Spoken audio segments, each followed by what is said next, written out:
Good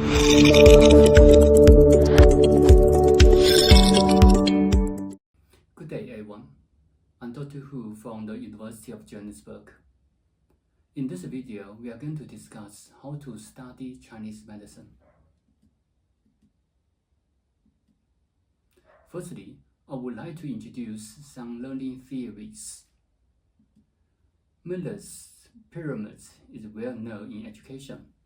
In order to action or in order to do something, firstly, we need to be able to know, we need to have the knowledge, and then we need to be competent, and then only after that we can perform and take actions. So from the pyramids, you can see the knows and knows how are the foundations. Also, according to revised Bloom's taxonomy, in order to create something, that's the final phase of learning, you need to have the foundation. The foundation refers to the knowledge, comprehension, the application, analysis, synthesis, and then eventually evaluation. In other simpler words, refer to remembering. You need to remember the contents, you need to understand the content knowledge, and then only after these two foundations, you'll be able to apply and analyze, and then afterwards you can evaluate and create. So let's use Chinese medicine as an example. When creating, we actually refer to when you see patients, you can prescribe a prescription.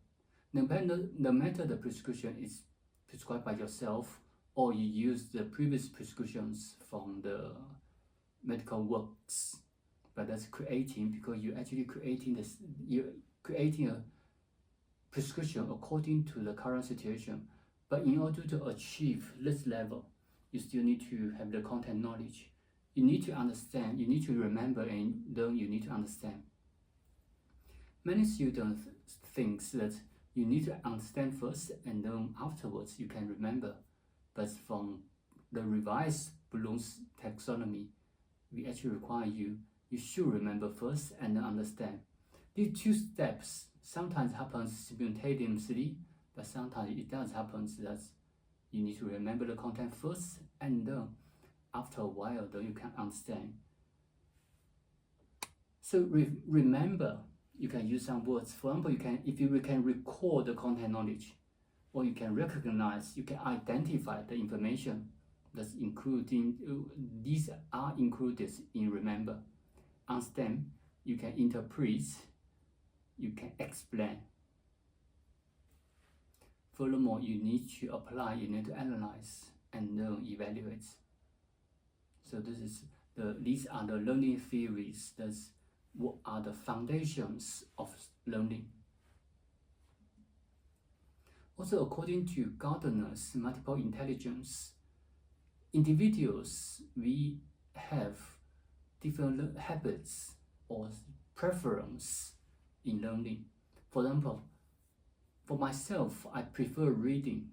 I prefer visualize to see the words. After reading, I memorize better.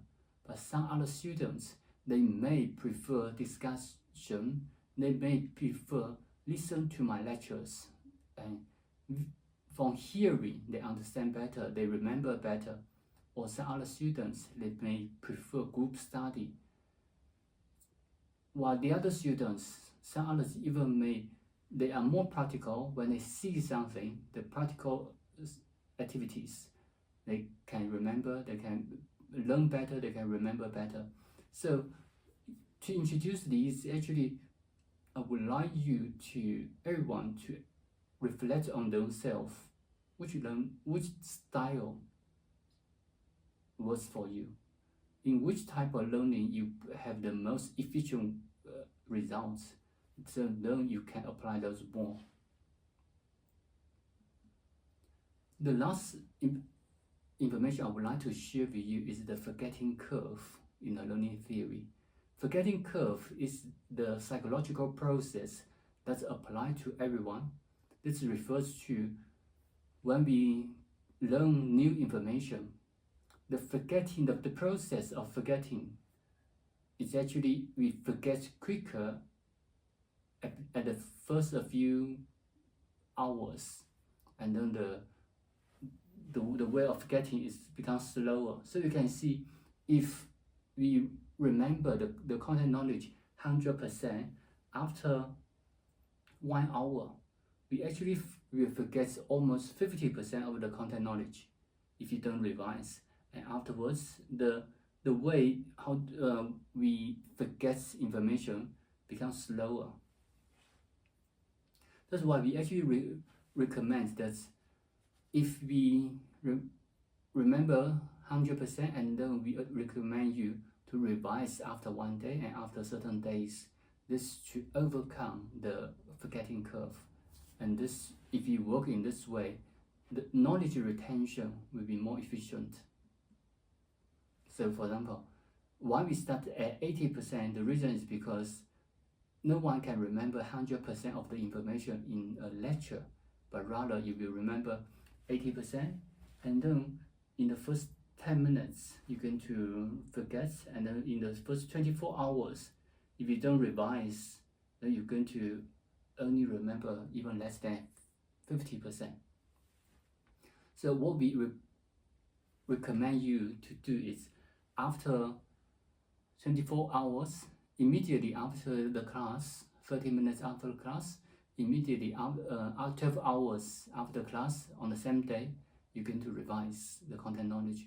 For the same content knowledge, you're going to revise after 1 day. For example, tomorrow, you're going to revise the same content knowledge, and then after 1 week, you're also going to revise. So that's how to overcome the forgetting curve. If you apply this in your learning, your study will be more efficient, and you also will be able to retain more knowledge in yourself. So we actually, for the same content knowledge, we actually require you to revise 4 to 5 times.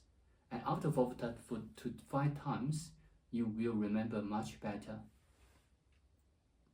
So these are the illustrations of forgetting curve. In this page, I would like to give you some example of the actual application of forgetting curve. So this is a 21 days revision plan. The image may be slightly small, but I will explain in detail. For example, day 1,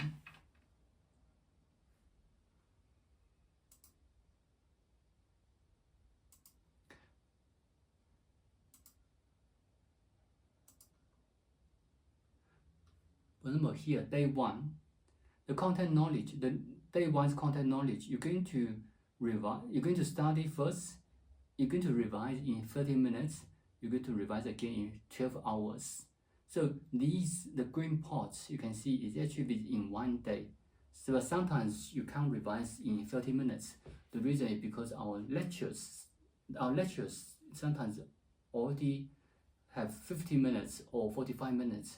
So the more practical way is you're going to revise after 12 hours, which means if we have lecture today, this evening you're going to revise again for the same content. And then day 2, for example, tomorrow, you're going to study the new content, but in the meantime, you're going to revise the content that you studied today. So from day 1, you study the new content for day 2, but in the meantime, you revise day 1 information. On day 3, you study new contents as well. For day 3, you revise day 2 and day 1 information. On the 4th day, you're going to study the new content for the 4 days, and then you're going to revise day 2 and day 3 contents on different days, on the same day. And then on the 5th day, you're going to study the new content for the 5th day, and then revise day 4, day 3, and day 1. So you can search on Google to try to see the 21 days revision plan. But sometimes students may confuse that, do I accumulate more and more and I spend too much time in study? The answer is no. The reason is because when you see this revision plan, on day 14 or day 15, you will see after day 15, the amount of the time you spend becomes stable. So it doesn't mean you need to spend more and more time on your study, but rather you're going to revise smartly and more efficiently. If you use this type of habits, revision plan, you should retain more knowledge with the same time, so that your study will be more efficient. What's expected of you? So firstly, the personal accountability. Personal accountability will actually require you firstly to remember the content knowledge. That's also from the revised Bloom's taxonomy. You need to remember, understand, and then you need to manage the time efficiently. So here I recommend forgetting curve. For the efficient time management, we also recommend practice. To be competent in Chinese medicine, the importance of practice cannot be overemphasized. I always say no excellence can be acquired without constant practice.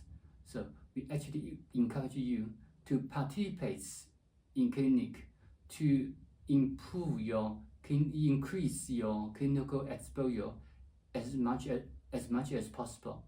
For instance, even at the beginning of your study, in the first year of your study, we still recommend you to attend clinic, at least to observe.